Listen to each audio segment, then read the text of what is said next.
Hello everyone, welcome to a online solution. स्वागत है आप सभी को। तो आज से आपका क्लास स्टार्ट हो गया है। रोज रात को 9 बजे क्लास चलेगी और वो भी सिर्फ मैथ के डेली डेली डेली। और ये हमारा वीडियो नंबर फर्स्ट है। यहाँ पे आपका सवाल इजी भी मिलेगा और मॉडरेट भी रहेगा और थोड़ा सा हल्का सा रहेगा। थोड़ा सा हार्ड बोले तो हार्ड तो कुछ बचा नहीं आपका, क्योंकि बहुत कुछ पढ़ चुके। जो बच्चा का मैथ रिवीजन करना ना, एकदम डेली 9 बजे चले आना और आपको मजा आ जाएगा, ठीक है। और अगर नहीं आ पाते तो वीडियो बाद में भी देख सकते, कोई दिक्कत नहीं। चलो वीडियो को शुरू करते हैं। वीडियो को शुरू से लेकर आखिर तक देखना। जिसको जितना बने ना नीचे कमेंट जरूर करना, सर इतना हमको बना। और बहुत ईजी सवाल है यार, टेंशन लेने की जरूरत नहीं, ठीक है। चलिए सवाल नंबर फर्स्ट हमारा देखते हैं। सबसे पहला सबसे हल्का सवाल बोलता है बहुलक क्या है। बहुलक क्या है? बहुलक किसको बोलते हैं? जो ज्यादा बार रिपीट होता है उसको बोलते हैं बहुलक। जो बार बार, जो बारंबारता, जिसकी बारंबारता ज्यादा वही बहुलक कहलाता है। तो देखो 7 है, 3 बार 7 आ रहा, यानी कि पता चला इसका बहुलक क्या हो जाएगा? सी हो जाएगा 7। अगला सवाल है 13 और 19 के बीच समांतर माध्य निकालना। कैसे निकालेंगे माध्य? एकदम हल्का हल्का स्टूडेंट जो जिसको एकदम नहीं समझ में आ रहा ना, उसके लिए तो एकदम 100% इंपॉर्टेंट ये वीडियो है। और जो तो बच्चे एकदम जिसका पर निकल गए तो उड़ते हैं, अच्छी बात है यार, मजा आता है, सीख लिए तो बहुत काफी अच्छी बात है। उनको और लॉन्ग सवाल बनाने की जरूरत है, ठीक है, मेहनत करने की जरूरत है बहुत को। तो बोलता समांतर माध्य निकालना, तो क्या 13 + 19 को जोड़ दीजिएगा और 2 संख्या तो 2 से डिवाइड कर दीजिएगा। तो 9 3 12, 32/2 कितना गया? 16। इसका आंसर हो जाएगा, इसका आंसर क्या हो जाएगा? बी हो जाएगा। क्लियर है? अगला सवाल पढ़ते हैं। बोलता है क्या, ये जो द्विघात समीकरण दिया हुआ ना, x² - px + 4 = 0। बोलता है मूल अगर बराबर हो तो p का वैल्यू क्या होगा? अगर मूल बराबर हो, मूल बोले तो b² - 4ac = 0। यही होता है मूल बराबर होने का, ये शर्त है, ठीक है। तो ये हमारा यहाँ पे देखो a है, x² a से गुना हो रहा है। यहाँ पे a क्या है? 1 है, कुछ नहीं तो 1 है। और ये जो x है ना, ये b से गुना हो रहा है। तो b कितना हमारा? p मानते हैं, इसको c मानते हैं। अब इसको सेट कर लीजिए। b की जगह पे कितना है? -p है, ठीक है, -4। और a की जगह पे कितना है? a की जगह पे देखो कुछ नहीं तो 1 है।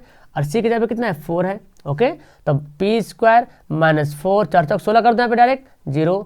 p² बराबर क्या हो जाएगा? 16 चल जाएगा इधर, तो +16। और p बराबर क्या हो जाएगा? 16 का वर्गमूल प्लस माइनस में। तो p बराबर आ गया +-16 का वर्गमूल कितना होता है? 4। यानी कि इस प्रश्न का आंसर हो गया हमारा कितना? b हो गया। क्लियर है ना? चलिए अगला सवाल पढ़ते हैं। बोलता है कि a और b अभाज्य संख्याएं हैं, तो इसका लासा क्या होगा? लासा। अब देखो जब भी ऐसे बोला ना लासा, अभाज्य संख्या है तो लासा क्या होगा? इन दोनों को गुना कर देंगे a b, तो निकल जाएगा हमारा लासा। और अगर आपसे पूछता कि इसका मासा बताइए, मासा, तो क्या करते हैं? a और b में कॉमन कौन है? कुछ कॉमन मिल रहा है? नहीं मिल रहा, तो इसका मासा फिर 1 होता है। अब इसको जांचने के लिए जैसे मान लेते 3 और 5 कोई संख्या है, अभाज्य संख्या है। अब इसका लासा निकालने, एलसीएम निकालने बोला तो क्या करते हैं? बोले सर ये तो कुछ हो ही नहीं रहा, तो क्या करते हैं? गुना करते हैं ना, 3 × 5 करते हैं। तो वही तो मैंने किया, a × b कर दिया, ठीक है। इसका आंसर सी। एकदम ध्यान समझना, ये सब सवाल आपको परेशान करेंगे नहीं एग्जाम में, ध्यान समझना। इसका बोलता है मूल बिंदु की दूरी बताइए। मूल बिंदु की दूरी, तो मूल बिंदु की दूरी फॉर्मूला पता है? x² + y², डायरेक्ट इसका फॉर्मूला होता है, ठीक है। मूल बिंदु का x² + y² का ओवर-रूट, ठीक है। अगला सवाल बोलते हैं। फिर सवाल आ गया बहुलक क्या है इसका? फिर बहुलक बोल रहा। तो देखो तो कौन ज्यादा बार आ रहा? 2 एक बार आ रहा, 2 बार, 3 बार आ गया। अच्छा 6 तो एक बार आ रहा, 4 भी एक बार आ रहा, मतलब पता चला कि 2 ही आ रहा है 3 बार। यानी कि इस सवाल का आंसर क्या हो जाएगा? ऑप्शन हमारा 1 सही होगा। अगला प्रश्न बोलता है कि ये जो दिया हुआ है, यदि संख्याएं जो दिया हुआ है 2x - 1, 3x + 2, 6x - 1 समांतर माध्य में है, समांतर माध्य में है, तो x का मान निकले। तो पहले बोल दे समांतर माध्य में है तो x का वैल्यू निकालो। तो अब देखो इसको आप 2 तरीके से बता सकते हो। कैसे बना सकते हो? 3 का वैल्यू सब में पुट करो, ये ऑप्शन का नो सब में पुट करके देख लो सब में, और देखो डिफरेंट समान आ रहा था, जिसमें डिफरेंट समान आ रहा मतलब वही माध्य होगा। तो चलो मैं 3 को यहाँ पे रखता हूँ, तो जहाँ पे x वहाँ पे 3 रख देते हैं, ठीक है। तो 3 दूना 6 हो जाएगा ना, देखो 3 दूना 6 - 1 तो कितना आ जाएगा? 5। यहाँ पे रखेंगे तो 3 3 9 + 2 कितना गया? 11 आ गया। ये 3 6 18 - 1 कितना जाएगा? 17। देखो इसका कितना डिफरेंट है? 6 का, इसका भी different 6 bar. Oh my God, एक ही बार में हमारा आंसर आ गया, यानी कि 6 आ रहा सब में डिफरेंट बराबर। और इस सब को रखिएगा ना तो डिफरेंट बराबर नहीं आएगा। तो एक हमारा ऐसे आंसर आ गया। दूसरा बनाने की विधि ये है कि 3x + 2 है, इसको इससे घटा दीजिए। तो घटा देते हैं, 2x - 1 हो गया बराबर। अब क्या ना, इसको इससे घटाइए, क्योंकि हमारा तो अंतर तो समान होता है ना, 6x - 1 और घटाना है 3x - 2। और जब इसको हल करोगे ना, ये बराबर है, जब इसको हल करोगे तो आपका भी आंसर आएगा, मतलब x का वैल्यू आएगा 3। क्या आएगा? 3 आ जाएगा। तो हो गया हमारा आंसर। ओके। अगला सवाल बोलता है कि P x square plus 4x plus 3 बराबर 0, तो मूल बराबर तो बी पी का वैल्यू, फिर बोलता है पी का वैल्यू निकालो। चलो फिर निकालते हैं। मूल बराबर बोले तो बी स्क्वायर माइनस 4ac बराबर 0। इस तरह के सवाल में गलती मत करना बच्चा, ठीक है। तो बी का मान कितना हमारा, देखो 4 है तो 4 का स्क्वायर माइनस 4, ए का वैल्यू कितना, देखो ए के जगह पे हमारा पी है और सी के जगह पे कितना है, सी के जगह पे 3 है बराबर 0, है ना। तो अब देखो 4 चौक 16 माइनस 4 तिया 12 पी हो गया बराबर 0। तो क्या करेंगे, 16 बराबर क्या करते हैं, 12 पी को इधर ले चले जाते हैं। तो पी बराबर क्या हो जाएगा, 16/12, क्योंकि 12 गुना जा क्या बनता है, भाग बनता है। 4 चौक 16 4 तिया 12, तो पी बराबर क्या गया 4/3 है ऑप्शन, 4/3 बिल्कुल ऑप्शन दिख रहा है आपको, आंसर हमारा बी होगा। अगला सवाल बोलता है कि दो लगातार संख्याओं का मासा क्या होगा, दो लगातार संख्याओं का। अब लगातार संख्या यहाँ पे दे दिया है, तो यहाँ तो कुछ भी संख्या हो सकता है, 3 5 भी हो सकता है जी। और यहाँ पे कुछ सवाल में गड़बड़ लग रहा, दो सम संख्या समझो, सम, दो सम लगातार संख्या,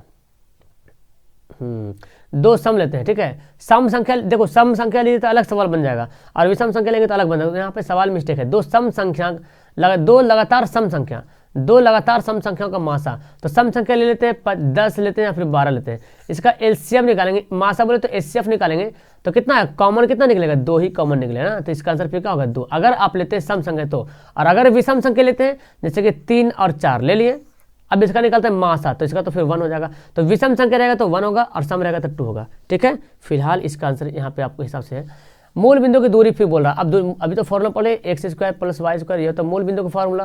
तो ये हमारा एक्स है, ये हमारा वाई है, तो 2 का स्क्वायर प्लस 3 का स्क्वायर कर लेते हैं। यहाँ पे 2 दूना 4, 3 तिया 9, 9 4 13, 13 का वर्गमूल तो निकलेगा नहीं, यानी कि इसका आंसर सी है ना। इजी है ना, कितना इजी सवाल है। अगला पढ़ते हैं। देखो ऐसे ही सवाल आता है, बच्चा नहीं बना पाते, भारी भारी बनाने में लगे हुए हैं। तो फिर जो बच्चे कमजोर है, पहली बार मतलब जो कुछ नहीं पढ़े, तो ये सब सवाल पढ़ लो यार, ये सब सवाल एग्जाम में मिलेगा। 12 मीटर ऊंचे खंबे की जमीन पर पड़ रही छाया की लंबाई 4√3 मीटर है, तो सूर्य का उन्नयन कोण मतलब कि इस तरह का, ठीक है। ये क्या है, 12 मीटर है ऊंचाई और छाया कितनी है, 4√3 मीटर। तो थीटा का कोण बोल रहा है, तो tan थीटा का फॉर्मूला क्या होता है, 12/4√3, लंब बटा आधार होता है, ये लंब है ये आधार है, काट दो 4 तिया 12, यानी कि tan थीटा बराबर क्या गया 3/√3। अब देखो जी, 3 को हम ऐसे लिख सकते हैं क्या, √3 गुना √3, बोलो 3 को हम ऐसे लिख सकते हैं, क्योंकि √3 को √3 से गुना करेंगे तो 3 ही तो बचेगा, एक एक तो गया गायब यहाँ से। तो क्या बचा, tan थीटा बराबर 3√3, और √3 किसका वैल्यू होता है, tan 60 डिग्री का वैल्यू होता है √3, यानी कि इसका आंसर क्या हो जाएगा, ये हो जाएगा। चलिए अगला सवाल पढ़ते हैं। ये सवाल देखो दिया हुआ है, यदि त्रिभुज ABC समकोण त्रिभुज है, त्रिभुज ABC जो है वो समकोण त्रिभुज है। जब समकोण त्रिभुज है तो बोलता है कि कौन सी 90 डिग्री है। तो कोई त्रिभुज मान लो कि ABC मान लेते, कोई त्रिभुज है ABC और C है 90 डिग्री, तो ABC ले लेते हैं। अब C 90 डिग्री अकेले हो गया, C 90 डिग्री अकेले हो गया, तो आपको पता त्रिभुज में तीनों कोण का जोड़ 180 डिग्री होता है ना। तो ये 90 डिग्री अकेले जब हो गया तो यही दोनों मिलकर 90 डिग्री बनेगा, क्योंकि ये तो अकेले 90 हो ही गया और टोटल 180 होता ही है, तो यही दोनों मिलकर 90 बनेगा, यानी कि A प्लस मिलकर बनेगा 90, यानी कि A प्लस B मिलकर बनेगा 90। और cos 90 का वैल्यू पता क्या होता है, 0। sin 0 का 0 होता है और cos 90 का 0 होता है, ठीक है। तो आंसर क्या हो जाएगा 1, cos 90 का वैल्यू 0 होता है। ओके चलो अगला सवाल पढ़ते हैं जी। अगला सवाल बोलता है बिंदु के बीच की दूरी निकालना। यार बहुत ही सवाल है, ये हमारा x1 है, ये हमारा y1 है, ये हमारा x2, ये y2 है ना। तो बीच की दूरी कैसे निकालते हैं, x1 माइनस x2 का whole square plus y1 minus y2 का होल स्क्वायर का ओवर रूट का वर्गमूल करते हैं, बीच की दूरी निकल जाएगा। दूरी का फॉर्मूला है, देखो कभी कभी ऑप्शन में फॉर्मूला पूछ देता है। तो x1 को हमारा 2 है, x2 को -2 है, तो माइनस माइनस प्लस 2 का स्क्वायर, ठीक है। अभी हल्का हल्का पहला वीडियो इसलिए हल्का मिल रहा, थोड़ा थोड़ा लेवल बढ़ाते रहेंगे, चेंज करते रहेंगे, मॉडरेट करते रहेंगे। पहले तो स्टार्ट कर देते हैं। y1 कितना है, y1 3 है और y2 कितना है, -3 है, स्क्वायर करते हैं। चलिए यहाँ पे हो गया, तो 2 2 4 हो गया, यहाँ पे कितना हो गया 3 से 3 0, ओहो 0 हो गया। तो 4 का वर्गमूल कितना होता है, देखो 4 का तो वर्गमूल लिखा हुआ है, 4 का तो स्क्वायर है ही है, तो 4 का स्क्वायर आप 16 करो या तो ऐसे करो, या बात बराबर ही, यानी कि इसका आंसर क्या होने वाला है।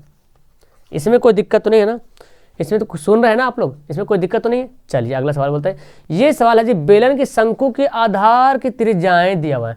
एक बेलन और एक शंकु, यानी कि ये बेलन है और ये शंकु है, ठीक है। ये बेलन है और ये शंकु है, त्रिज्या दिया हुआ, त्रिज्या r बराबर, इसको मान लेते हैं r1, इसको मान लेते हैं r2, ठीक है।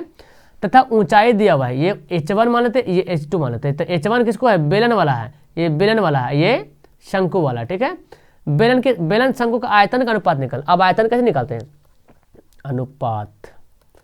अनुपात निकालना है तो कैसे निकालेंगे, बेलन का आयतन भी लिखते हैं, बट्टे में लिखते हैं शंकु का आयतन। तो बेलन का आयतन क्या होता है, पाई आर स्क्वायर एच, और शंकु का आयतन क्या होता है 1/3 पाई आर स्क्वायर एच। अब काट मत दीजिएगा यहाँ पे, देखिए ध्यान से। अच्छा पाई तो पहले काटे दो, खल्लास कर दो। आर यहाँ पे बेलन वाला, ये देखो बेलन R1 R2 का, R1 कितना हमारा देखो 3 है, तो 3 का स्क्वायर कर लेते हैं, 3 3 9 है ना जी, 3 R1 3 है ना, देखो 3 का 3 9, H1 कितना 2 है तो 2 लिख देते हैं यहाँ पे। अच्छा ये 3 चल जाएगा तो ऊपर, पता है ना, गुना जब भाग पलटेगा, ये जो भाग है ना बड़ा वाला, गुना पलटेगा तो 3 चल जाएगा ऊपर में। और ये R2 कितना है, R2 देखो 4 है, तो 4 का स्क्वायर कितना 4 4 16, और H2 कितना है 3 है। लीजिए काटा पेटी करो, यहाँ पे काटा पेटी कर दिया, यहाँ पे 9/8 आ गया, 9/8, यानी कि इसका आंसर क्या हो गया, ऑप्शन हमारा बी हो गया। क्लियर है। चलिए अगला सवाल पढ़ते हैं। ये बोलता क्या, देखो जी यहाँ पे दिया हुआ ध्यान से कि ये 3 4 5 17 तथा x का माध्य 6 हो तो x का वैल्यू क्या होगा। तो माध्य निकालने का फॉर्मूला होता है जी, माध्य निकालने, यानी कि माध्य कितना दिया हुआ, 6 दिया हुआ है, माध्य 6 दिया हुआ ना, माध्य निकालने का फॉर्मूला सबको जोड़ दीजिए, 3 + 4 + 5 + 17 + x है, बटे में कितना है 1 2 3 4 5 है, 5। ये माध्य निकालने का फॉर्मूला, और माध्य दिया हुआ 6, किस्मत ये है कि माध्य 6 दिया हुआ है। तब माध्य 6 दिया हुआ है, तो अब इसको कर दो, तमाम मामला हल कर दो। 6 × 5 = 30, गुना कर लें क्रॉस, यहाँ देखो 7 3 10, अब 5 4 9, यानी कि कितना हो गया 17 है जी, 17 3 20 और 9 29 है, प्लस x है। तो देखो जी x का वैल्यू कितना हो जाएगा 30 - 29 है ना जी, तो कितना आ गया 1 आ गया, यानी कि x का वैल्यू 1 आ गया जी। ठीक है, समझ में आ रहा। अगला सवाल बोलते हैं, देखो बोलते हैं, ये बहुत बड़ा सवाल आ चुका है, 5 के कितने अभाज्य गुणनखंड है, कितने अभाज्य गुणनखंड है। इस सवाल में मेरे ख्याल से कुछ गड़बड़ लग रहा है इसमें। हाँ ठीक है, क्वेश्चन ठीक है, कोई दिक्कत नहीं।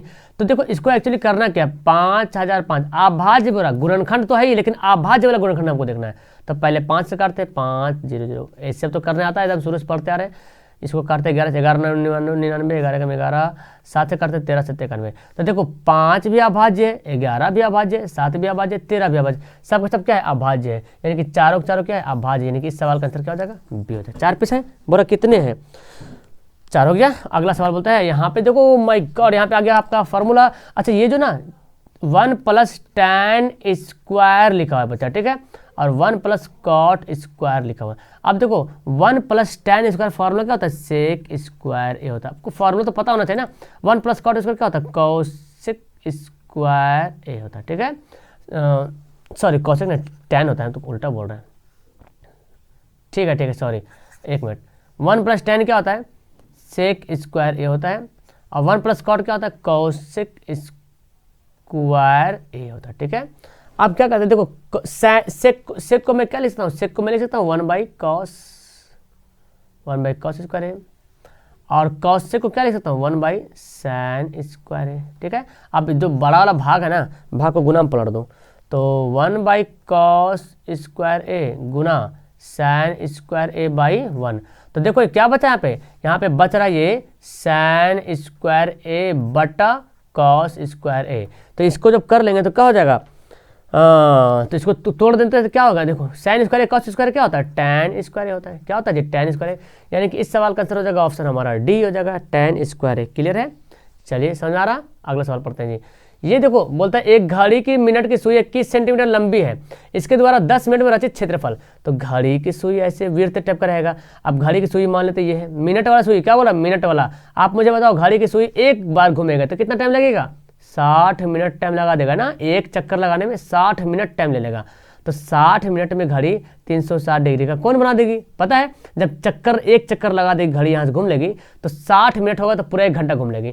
तो 60 मिनट में घड़ी वृत्त के केंद्र पे बना कौन 360 डिग्री होता है, तो 60 मिनट में 360 डिग्री बनेगा। तो 1 मिनट में कितना बनेगा, 360/60 कर लेते हैं। देखो 1 मिनट में 6 डिग्री कोण बनेगा, तो 10 मिनट में है ना, इसलिए 10 मिनट में कितना डिग्री कोण बनेगा, 6 दहे के 60, लीजिए 60 डिग्री का कोण बनेगा। अब हम ऐसा क्यों निकालें, क्योंकि ये त्रिज्या जैसे मान ली कि 12 पे काटा था, तो एक जाके 2 यहाँ पे 2 मान ली कि काटा आगे 2 पे, तो ये क्या बना, आप पढ़े ना वीरते वाला में, त्रिज्या खंड बनता है ना, त्रिज्या खंड क्या फॉर्मूला होता है, theta by 360 pi r square. तो थीटा का मान कितना है जी, थीटा का मान देखो अभी तो आया हमारा 60 आया था, 60 बाई 360, और पाई का वैल्यू पता है 22/7 होता है। आर तो दिया हुआ है बेचारा 21 सेंटीमीटर लंबी, तो 21 कर दो, है ना। देखो 0 जो कट गया, 6 छक 36 कट गया, 7 21 है, 7 21 काटो, 3 दूना 6 काटो, 2 काटो 21 दूना 22, अरे यार 11 दूना 22, तो 21 को कहाँ चल गया, 21 को कर दो 11 से गुना, तो 21 को 11 से गुना कर दोगे तो आ जाएगा 231। वाह, आंसर मिला 231 सेंटीमीटर, ऑप्शन हमारा सी। ओके, क्लियर समझ में आया, समझ में आया आपको कि नहीं समझ में आया, एकदम क्लियर समझ में आ गया। अगला सवाल पढ़ते हैं। बोलता है दोनों अवस्थित है, किधर है अवस्थित, ये बताइए मुझे। चलिए तो इसको कैसे बनाएंगे, बोलता कि ये दोनों जो ना किधर अवस्थित है, तो पहले हम इस तरह ग्राफ बनाते हैं। ये हमारा एक्स वाला, ये वाई वाला है। ध्यान समझ, सवाल बहुत गंदा गड़बड़ करते हैं। ये 3 2 लिखा, मतलब 3 2 कहाँ आएगा, बोलो 3 2, एक्स भी 3 वाई भी 2, तो एक्स भी पॉजिटिव वाई भी पॉजिटिव, तो कहीं ना कहीं आएगा। तो मान लेते कहीं यहाँ पे आया 3 2, यहाँ पे मान लेते आया, ठीक है, ठीक है। तो मान लेते यहाँ पे आया कहीं ना कहीं, तो आएगा ही ना 3 2 तो आएगा कहीं ना कहीं। अब फिर बोलता -3 2, तो एक्स से माइनस में वाई पॉजिटिव, तो एक्स से माइनस में इधर इसमें आएगा, ये 0 वाला है, एक्स से माइनस में और वाई 2, तो कहीं ना कहीं यहाँ पे आएगा -3 2। तो ये जो लाइनिंग जाएगा, ये जो बनेगा, ये किधर बनेगा, देखो एक्स के एक और इधर है, ऐसा मत सुनना गिनना कि एक्स के एक और इधर है 2 इधर, ऐसा गलत हो जाएगा। एक्स के एक और इधर है, ठीक है, और दूसरी ओर इधर है, पहला और इधर है, दूसरी ओर इधर है। और अगर बोलता वाई का गिनना होता तो वाई को पहला और इधर और दूसरा और इधर, तो एक्स अक्ष के एक और, यानी कि इसका आंसर क्या होगा, सी होगा, ठीक है। अगला सवाल बोलता है देखो, हो देखो इसको हल करो। अब इसको क्या करना पड़ेगा, हमको हल करना पड़ेगा, यानी कि एक्स वाई का वैल्यू निकालना। तो इजी है ना, 2x - 3y = 11 और 2x - 4y = -24, है ना। तो क्या करेंगे, देखो 2x यहाँ पे 2x यहाँ घटा लेते हैं। घटाने के लिए देखो दोनों प्लस में है, तो हमको निशान चेंज करना पड़ेगा, माइनस को प्लस तो प्लस को माइनस, सब पूरा चेंज करना पड़ेगा। घट गया, कितना गया, 4y में से 3y घटेगा तो y बराबर बचेगा, और 24 से 11 कितना, 4 1 5 35। वाह 35 आ रहा, लेकिन सवाल में कुछ कहीं ना कहीं गड़बड़ तो नहीं दिख रहा। चलो फिलहाल इसी को बनाते हैं, ऑप्शन कुछ रहे या ना रहे, हमको हमारा आंसर से आना चाहिए, ठीक है। तो 2x - 3y 2x - 4y बराबर दिया हुआ। तो इसको जब बनाया तो फैक्ट तो यही पता चल रहा कि दोनों जुड़ जाएगा, तो आ जाएगा 4 1 5, y का मान 35 आएगा। x का मान कैसे निकालेंगे, वैल्यू पुट कर लो जी, 2x - 3 × 35 बराबर 11, तो 2x बराबर, ये 35 को 3 से गुना करेंगे तो 5 3 15, 3 3 1 10 हो जाएगा 11। अब यहाँ देखो 2x बराबर 11 + 105, देखो ऑप्शन यहाँ पे गलती लिखो, ठीक है। तो कितना हो जाएगा, 5 1 6 116 हो जाएगा, है ना। और 2x बराबर कितना हो जाएगा, 116, x बराबर कितना हो जाएगा 2, तो 2 5 10 2 8 16, देखो x का वैल्यू 2 5 10 2 8 16, ये हो गया x का वैल्यू, ये हो y का वैल्यू, ठीक है। तो ऑप्शन यहाँ पे कुछ मिस्टेक है मेरे ख्याल से, तो ऑप्शन कोई दिक्कत नहीं, ऑप्शन गड़बड़ था लेकिन क्वेश्चन सही बनाओ। अगला सवाल पढ़ते हैं जी, यहाँ पे देखो दिया हुआ है, दो चर एक्स वाई में रैखिक समीकरण x + b(ay + c) = 0 के कितने अधिकतम हल हो सकते हैं, कितने अधिकतम हल हो सकते हैं। ओके, तो इसका आंसर क्या हो जाएगा, अनगिनत। इसका आंसर हो जाएगा ऑप्शन हमारा सी। अगला सवाल पढ़ते हैं, समांतर श्रेणी दिया हुआ है कि कौन सा पद है 88, कौन सा पद 88, यानी कि n निकालना है, n निकालना है, कौन सा पद। तो tn का फॉर्मूला जानते हैं ना, a + n - 1 × d, ठीक है। ये 88 दिया हुआ, कौन सा पद n निकालना है। तो a कितना हमारा, देखो फर्स्ट वाला क्या है, a होता है, n - 1, और d क्या होता है, इसका अंतर कितना डिफरेंट, देखो तो किसी का भी घटा देख लीजिए 3 का डिफरेंट आएगा, है ना। जब डिफरेंट की जगह तो 3 का आएगा, तो 88 यहाँ पे हो गया, 1 + 3n - 3। बहुत बार सवाल पढ़ चुके हैं ये सवाल। तो 3 में से 1 घटेगा कितना हो जाएगा, -2 बचेगा, 3n, 2 इधर आ जाएगा, 2 इधर आकर क्या होगा, जुड़ जाएगा, प्लस बन जाएगा। तो 88 में 2 जुड़ेगा, कितना बन जाएगा, 90 जुड़ेगा, बनेगा ना 90, इतना तो समझ रहे आप। तो 3n बराबर हो गया 90, n बराबर हो गया 90/3, 30 3 3 9 30 3 90, यानी कि इसका आंसर क्या हो जाएगा, सी हो जाएगा, ठीक है। अगला बोलता है कि ये किस पाद में स्थित है। देखो ऐसा सवाल तो एग्जाम में पक्का 1 नंबर आने वाला है। इसको बोलते हैं फर्स्ट क्वाड्रेंट, इसको सेकंड पाद, इसको तृतीय पाद, इसके चतुर्थ पाद। पहले में होता है जो, देखो ये एक्स वाला है, ये वाई वाला है, इधर आपको पता है ये पॉजिटिव होता है, ये नेगेटिव होता है, ऊपर वाई पॉजिटिव नीचे वाई नेगेटिव। तो ये जो होगा ना पॉजिटिव पॉजिटिव होगा, ये जो होगा नेगेटिव पॉजिटिव होगा। पहले एक्स वाला फिर वाई वाला जोड़ते हैं, ये नेगेटिव नेगेटिव होगा, और ये क्या होगा, पहले एक्स वाला, ये पॉजिटिव नेगेटिव। आपको क्या देखना है, सिर्फ देखना है ये नेगेटिव है नेगेटिव है, नेगेटिव दोनों मारा, किसमें नेगेटिव होगा? अरे वाह, कोरोना से नेगेटिव है। आंसर हमारा सी। अगला सवाल बोलते हैं, लो यार इसका वैल्यू पुट करो क्या, 2 cos स्क्वायर 60 डिग्री। cos 60 का वैल्यू कितना होता है? cos 60 का वैल्यू होता है जी 1/2 है ना, स्क्वायर। चलिए ठीक है, cos 60 का वैल्यू कितना? 1/2। तो हो तो गया, cos लिखने की जरूरत ही नहीं पड़ा। 2 दूना 4, काट दो, 1/2 आ गया ना, 1/2। इस सवाल को बनाने में क्या लगता है आपको? एकदम आराम से नहीं बनेगा, इतना बार पढ़ लिए तो आपसे आराम से बन जाएगा। चलिए सवाल आपके सामने फिर से हाजिर है। ये सवाल देखते हैं। शून्यंकों का योगफल बोले तो अल्फा प्लस बीटा दिया हुआ है, और शून्यंकों का गुणनफल बोले तो अल्फा इंटू बीटा दिया हुआ -10। तो बोलता है द्विघात बहुपद, तो फॉर्मूला होता है x² minus alpha plus beta x plus alpha into beta, ये फार्मूला होता है। ठीक है, द्विघात बहुपद का फार्मूला होता है। लिख लो, याद कर लो अगर याद नहीं है तो। अब इसको सेट करते हैं, x² minus alpha plus beta कितना 3 है, तो 3x हो गया, प्लस और यहाँ पे है माइनस, तो प्लस माइनस -10। दिख रहा है आपको? किसमें दिख रहा है? ऑप्शन हमारा सी में। क्लियर है? एकदम बहु वाला सवाल है। किसी पासे को फेंकने पे सम संख्या आने की क्या प्रायिकता है? कोई पासा है, फेंकिए, 1 आएगा, 2 आएगा, 3 4 5 6, ऐसा नहीं तो आएगा, 7 तो नहीं आएगा। तो कोई पासा को फेंकने पे सम संख्या आने की क्या प्रायिकता है? तो सम संख्या कौन कौन है? देखो, 2 है सम संख्या, 4 है सम संख्या, 6 सम संख्या। कितना पिसा है? 1 2 3 पिसा है, और टोटल कितना है? 6 है। 1/2 काटेंगे तो 1/2, आंसर क्या हो जाएगा इसका? डी हो जाएगा। क्लियर है? वाह। चलिए अगला सवाल पढ़ते हैं। यहाँ पे हाँ 26 सवाल हो गया। वाह। चलो, बोलता 96 के अभाज्य गुणनखंड क्या क्या है? 96 के अभाज्य गुणनखंड, तो अभाज्य समझते ना, जो अभाज्य संख्या होता है। तो चलो 96 को हमें फैक्टर करना पड़ेगा। यहाँ पे 48 2 चौका 8, 2 48 दूना 96, 24 दूना 48, और फिर काटेंगे 12 दूना 24, 6 दूना 12, 3 दूना 6। कितना आया? देखो 2 2 2 2 2, कितना आया? 2 आया, 2 आया 5 बार, और 3 आया 1 बार। देखो ऑप्शन मिल रहा, बिल्कुल मिल रहा। तो हमारा क्या होगा? सी होगा। अगला सवाल बोलते हैं, आर त्रिज्या वाले गोले का आयतन। तो गोले का देखो, डायरेक्ट गोला का आयतन का फॉर्मूला बोलते हैं। गोला का आयतन का फॉर्मूला क्या होता है? गोला का आयतन का फॉर्मूला होता है 4/3 πr³। 4/3 πr³, यानी कि इसका आंसर क्या हो जाएगा? 1 हो जाएगा। ठीक है, और अगर अर्ध गोला बोले तो 2/3 πr³ होगा। ठीक है, अर्ध गोला बोलेगा तो। ठीक है, हाँ। अब देखो सवाल आ गया, देखो इजी सवाल है। 1 - cos square theta 1 + cot square theta. तो 1 - cos स्क्वायर थीटा का फॉर्मूला याद किए आप?